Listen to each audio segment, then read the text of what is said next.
All right, good morning, everyone. This is First One Five Meteorologist Greg Bennett. You're taking a live look over the plaza right now. Looking very nice over around Fairway in the Mission Parkway kind of region. Partly sunny to mostly sunny skies right now, but a little humid. Even though that we're looking at about 66 degrees, we should warm up all the way to the upper 70s. And then we start bringing in the storm activity one more time. Oh, yeah. Well, good morning to you all. We've got a lot to talk about. Obviously, getting impacted by intense storm activity out there yesterday. And we do have some pretty wild visuals that I wanted to show you in regards to that severe weather event. We did get tornado activity outside of our viewing area. And unfortunately, what we do know is that one person has sadly lost their lives to this particular inclement weather scenario that we've been dealing with. But we did switch over and discuss the fact that we were going to be getting into severe weather activity. We had that first warn weather day up for you, and I think it was completely warranted, especially the way it kind of panned out as we moved into the early and mid-evening time frame. So with that being said, let's go ahead and show you some of the visuals that we got. I'm going to bring you over to a location that is called Westmoreland, Kansas. This is about 130 miles to the west of Kansas City, and I've got it popped up right here. I'm going to spin it on and show you this. Wild stuff that we've been showing you here. Let me kind of bring it into play here a little bit more centered on your screen. That is part of that tornado that touched down and destroyed this kind of small town there out in exceptional western Kansas and central Kansas just in general. I mean, you can see the mass devastation of these buildings. It's almost like they were just, I don't know, almost built of popsicle sticks, and a big wind just came over and just blew down all of these houses like it was nothing. I mean, that's what Mama Nature can do to us, friends. I mean, that is absolutely wild, and one of the major reasons why I became a meteorologist is from what you're seeing right now on your screen. The massive devastation out there in Westmoreland, Kansas, 130 miles west of Kansas City.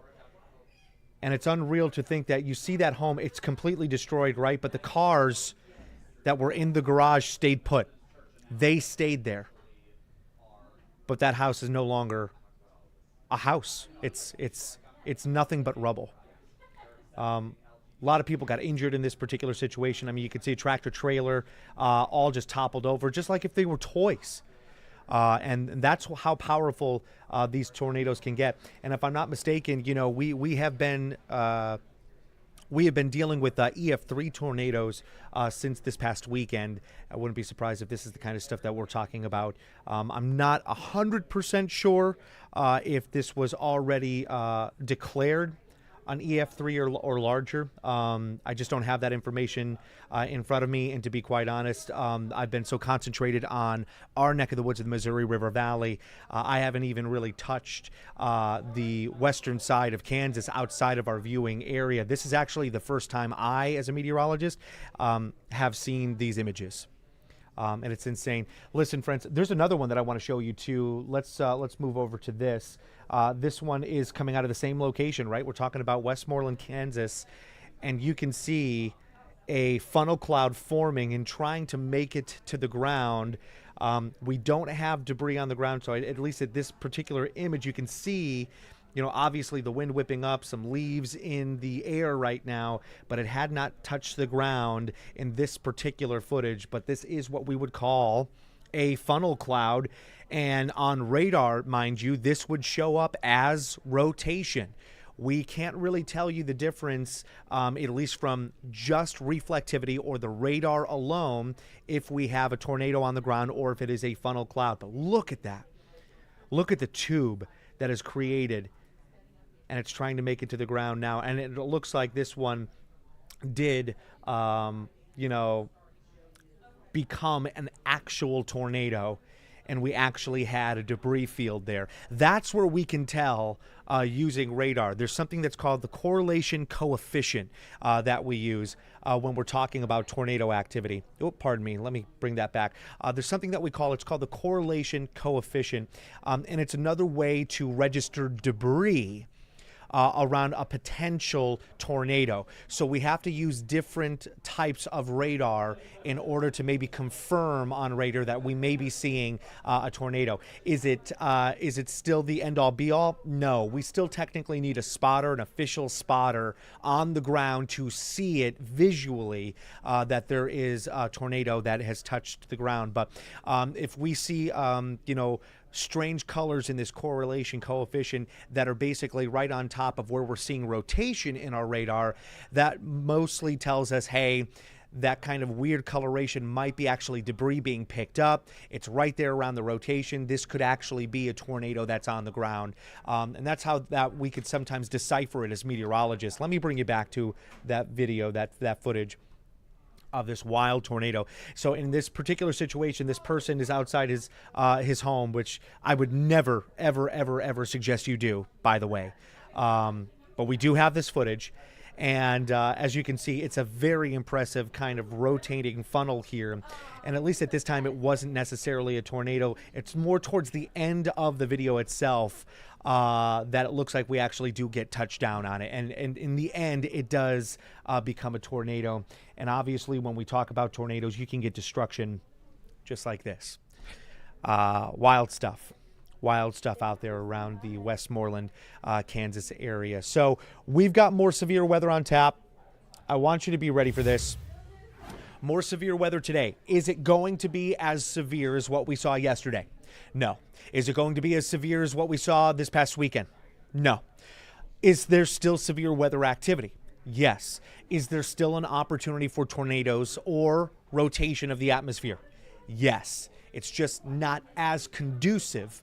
The nature of the atmosphere today is not conducive as it was literally just 24 hours ago. But let's get into it. I digress. I want to start talking about where we are for our forecast today, because literally in about an hour and a half from now, we could start to really get into some thunderstorm activity. So let's move forward here and let's talk about it. Marginal risk for severe storm activity is involved with the area today. You can also see the yellow zone there on our extreme western counties. This has not changed since early this morning. So if you were checking us out on KCTV5 during the morning newscast, we've been talking about this all morning long, but there is a slight risk for some exceptional western counties.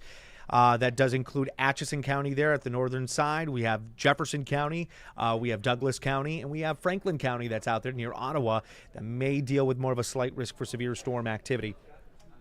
So what does this mean?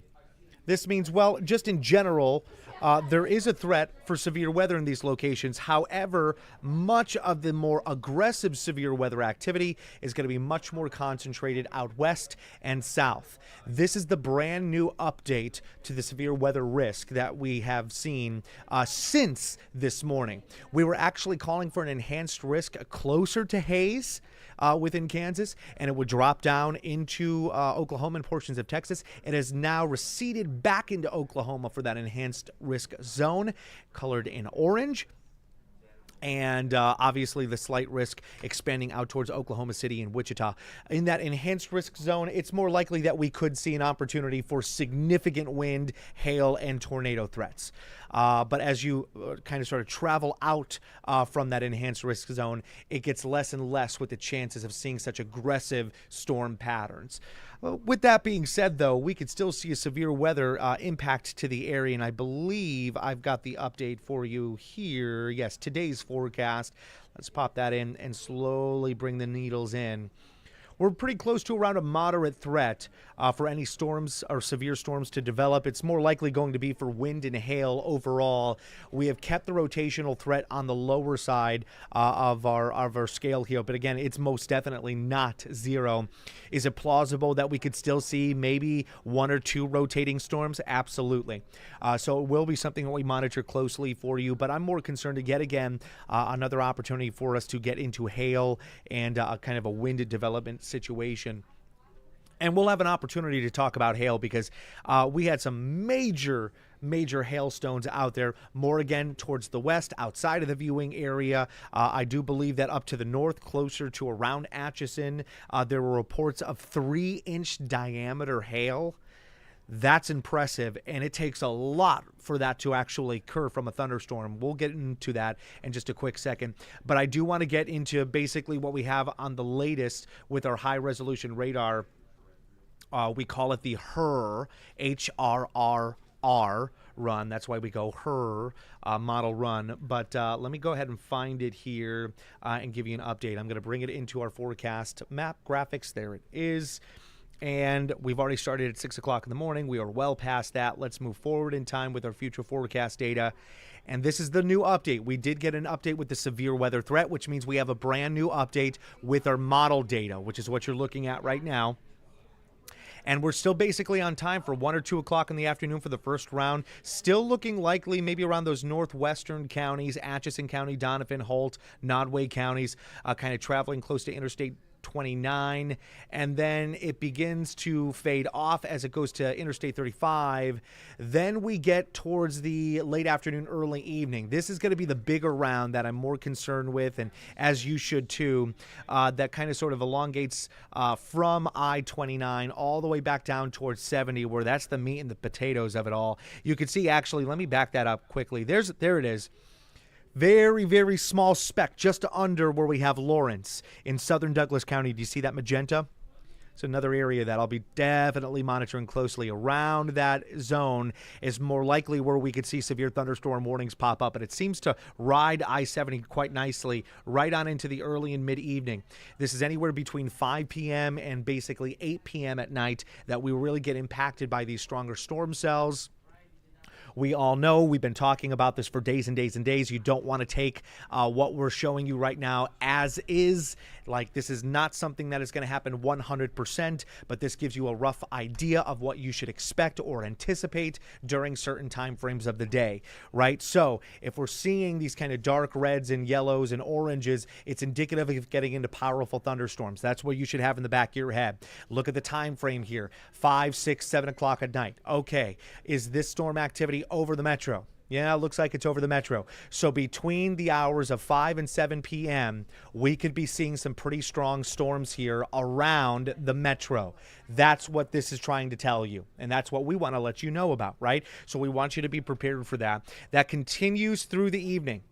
Literally continues through the evening. It grows much more concentrated to our southern counties and towards the east, and continues to funnel in until we make it to the early morning of our Thursday. And we continue on with severe weather activity or chances for severe weather right up even into our mid-morning, which, boom, does not look pretty for us.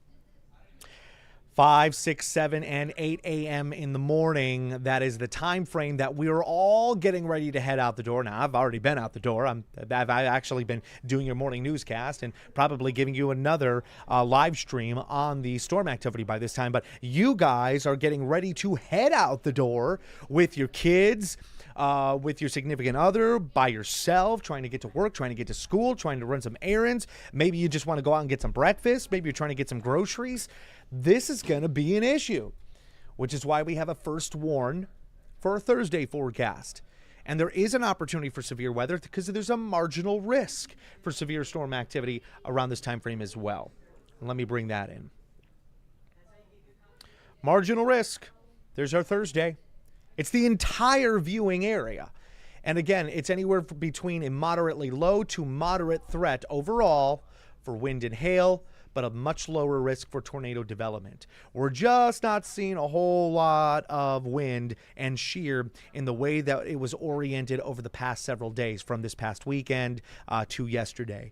And we're seeing less and less available potential energy, convective available potential energy, or CAPE, to the atmosphere. Is there still enough to provide an opportunity for severe weather? Yes.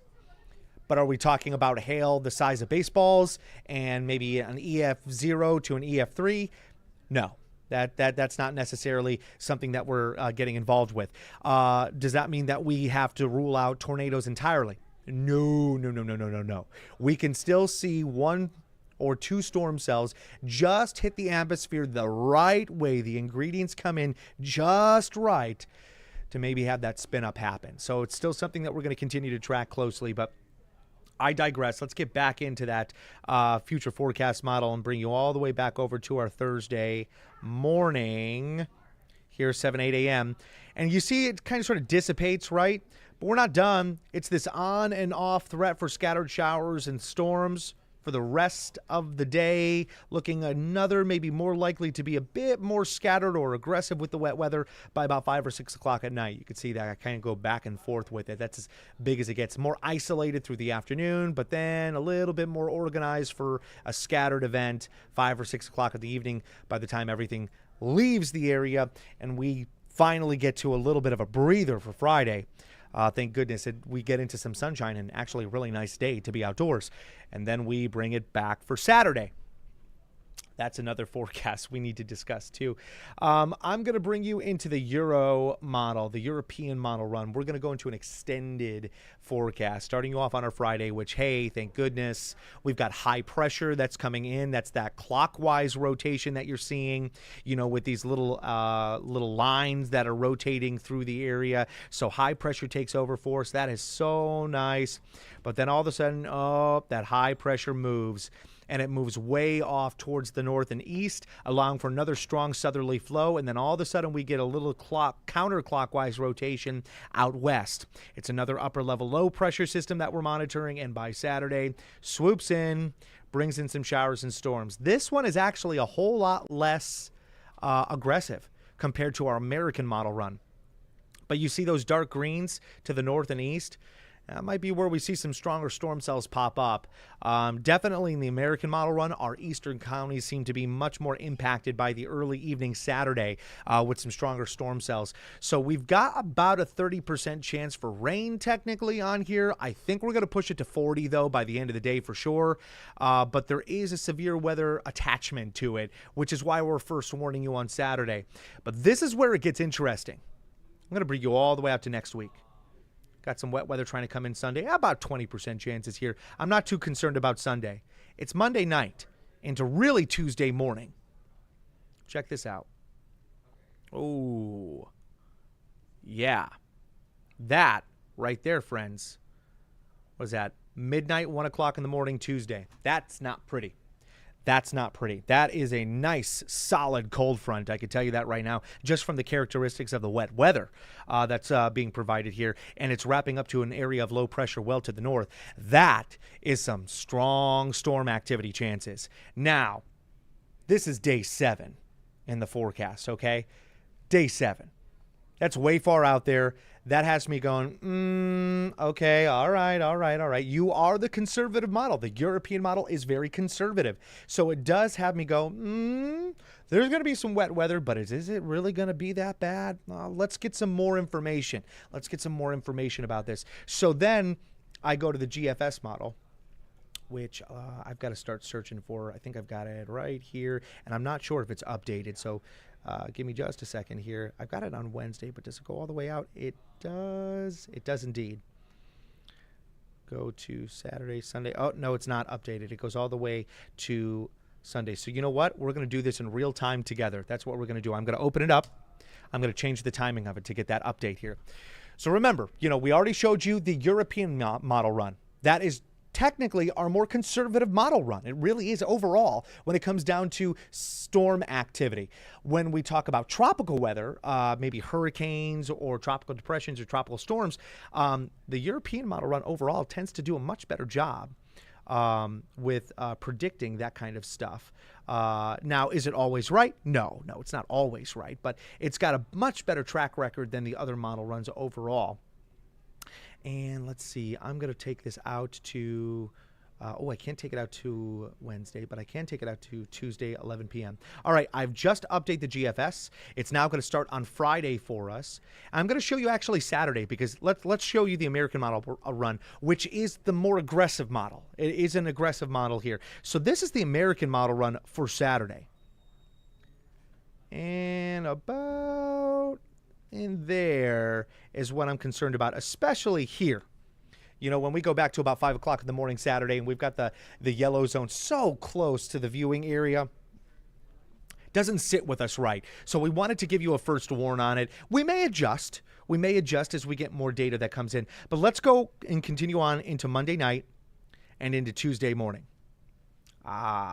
There's Monday.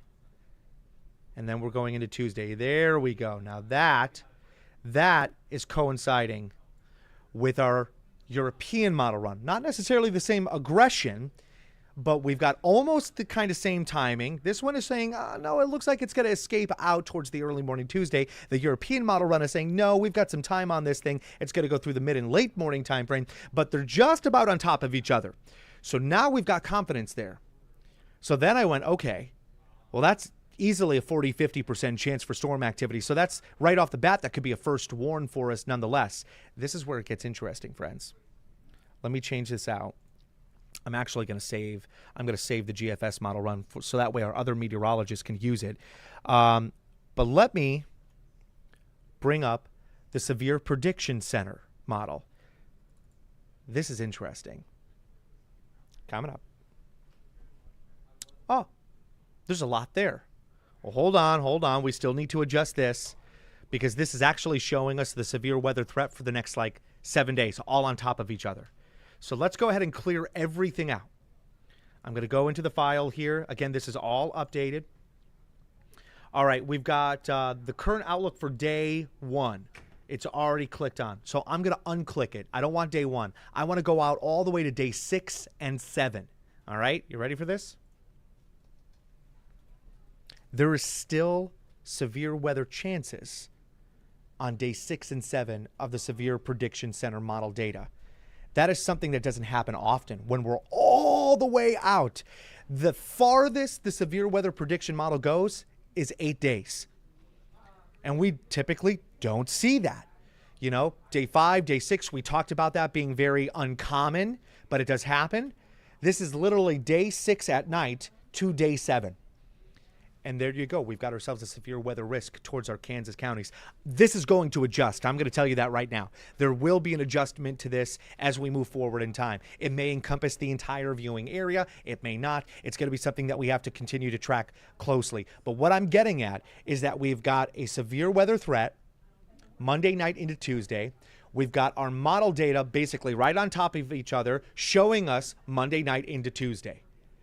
And even though we're talking about day 6 evening to day 7, it is well worthwhile to let you know we've got a severe weather threat that may be popping into our forecast by the early start of next week. So we have a first warn on Tuesday as well. So it is a wild weather ride that we are under here, friends. It is literally a wild weather ride that we're going to be on. And I want you to be just ready for it overall. All right, well, with that being said, let's get back one more time, and I want to talk about the severe weather implications for this evening. I'm going to bring you to, first and foremost, the severe weather threat itself, which is on the low end of the scale. It's a marginal risk for much of the viewing area, including the metro, for severe storm activity. That is a severe weather risk level 1. Uno, okay? But the yellow zone is a slight risk. That's a level 2. And that's off around Jefferson, Atchison, Douglas, and Franklin County. So we still have to be very alert just overall because we could still see severe storm activity. That's what this is telling us. And in order to get severe storms, right, there's a criteria. And the criteria is that we need 58 mile per hour winds minimum, at least the gusts, to come out of these storms. And you need to see at least radar indicated 1/4 inch in diameter hailstones.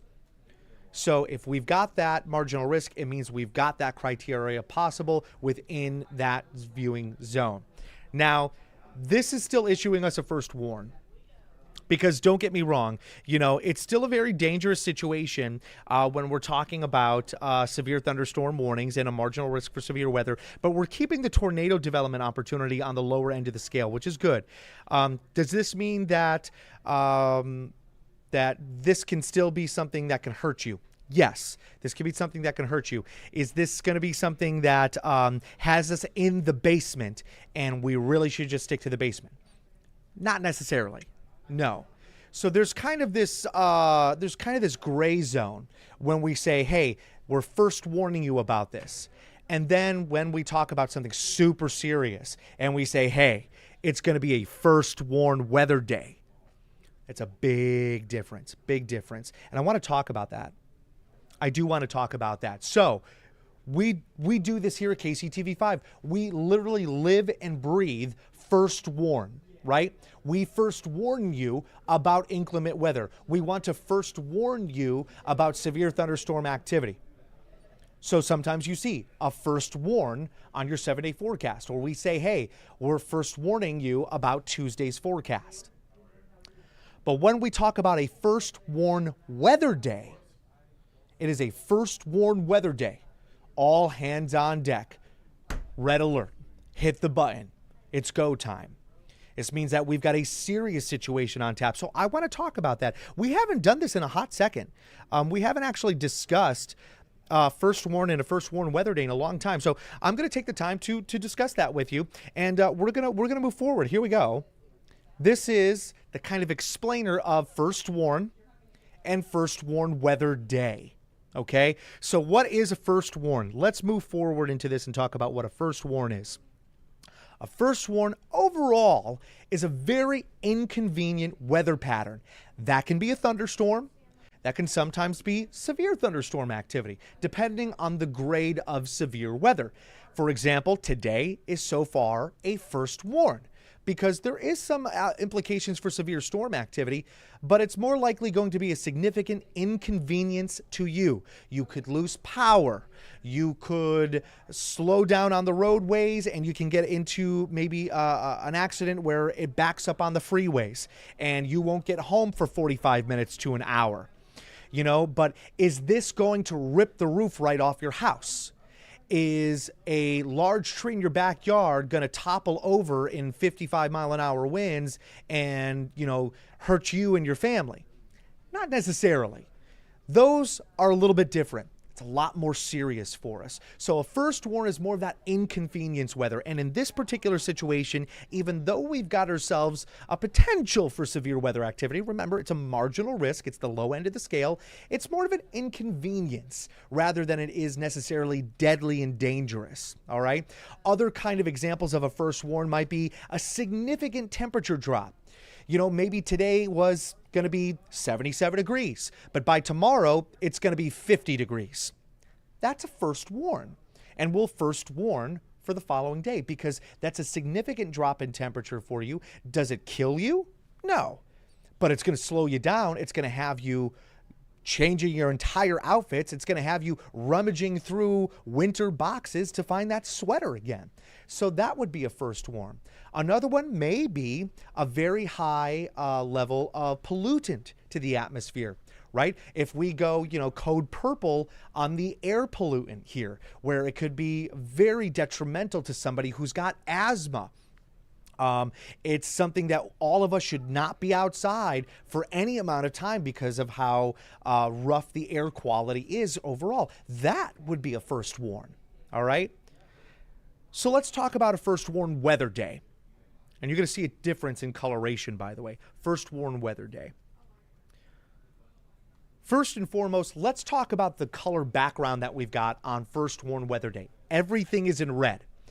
And when we issue a first warn weather day and we get to the day that we've issued that first warn weather day, everything in the weather field that we do here at KCTV5 is going to be in red. It's going to be in red because red means red alert. All hands on deck. You need to listen to these instructions now. It is very important because this is going to keep you safe. Okay? So you'll see that coloration change when we get to the day that we have issued that first warn weather day. Okay? A first warn weather day in general, by definition, is a weather pattern that is exceptionally dangerous to you and your family and or can be life-threatening, all right? And in this particular situation, we are in the spring and summer seasons, so the life-threatening kind of weather would be severe thunderstorm activity, but it's more likely when we get to an enhanced risk of severe weather. It's because that particular severe thunderstorm activity could see gusts well over 60 miles an hour. and the hail could be well over the size of a quarter. That is where we get life-threatening, dangerous weather. Obviously, it's a given. Tornadoes, that is a first warned weather day. If we have an opportunity that we see tornado warnings coming through, or we get issued tornado watches through the area, it's more likely that we're going to change to a first warned weather day, because it is going to be a serious situation that can really hurt you and your family, right? So big deal here. So that is something that we wanted to talk about. So it's better to explain it to you, right? All right, friends. Well, unfortunately, I got to let you guys go because there's a lot happening here at KCTV5, including Cinco con Carolina. So if you guys want to get your information in Spanish, which is something that, by the way, no one does here except KCTV5, you should check it out. It's going to be cool. And they need the live stream for it, to tell you the truth. So I've got to let you go, but I wanted to explain that to you. And you guys know that we have a marginal risk for severe weather today. The timing of this is in the afternoon into the early evening. All right. We'll have more updates as we go through the day, but stay safe. Try to stay dry. Take it easy out on those roadways. I'm going to leave you with a live look over the plaza right now. Stay storm ready, friends. Loves and hugs.